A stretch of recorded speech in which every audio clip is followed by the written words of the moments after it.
পতিত শেখ হাসিনা সরকারের ঘনিষ্ঠজনেরা যুক্তরাজ্যের সম্পদ বিক্রি করছে এমন কোনো তথ্য পেলে ব্যবস্থা নেবে দুদক।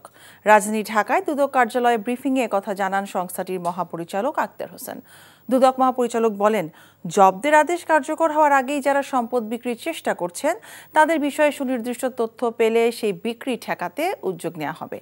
এছাড়াও পদোন্নতি প্রদানে দুর্নীতির অভিযোগে সাবেক শ্রম প্রতিমন্ত্রী বেগম মুন্নুজান সুফিয়ান এবং শ্রম অধিদপ্তরের পরিচালক মিজানুর রহমানের বিরুদ্ধে অভিযোগপত্র অনুমোদন দিয়েছে দুদক। যেগুলি ইতিমধ্যে ফ্রিজ বা অ্যাটাচ করা হয়েছে সেগুলি অন্যত্র বিক্রি করার কথা নয়। যেগুলো এখান থেকে পাঠানো হয়েছে সেগুলির প্রেক্ষিতে তারা কাজ করছে। তো এই ক্ষেত্রে কোনো সুনির্দিষ্টভাবে যদি আপনি বলতে পারেন যে হ্যাঁ অমুকের এই সম্পত্তিটা মানে ব্যাহত হয়েছে, তাহলে সেই ক্ষেত্রে পরবর্তী করণীয় নির্ধারণ করা যাবে। বান্ডেল থাকলে প্রতি সেনমানিতে টাকা বাঁচবে। বিকাশ সেনমানি বান্ডেল কিনে জিতুন প্রতি লেনদেনে।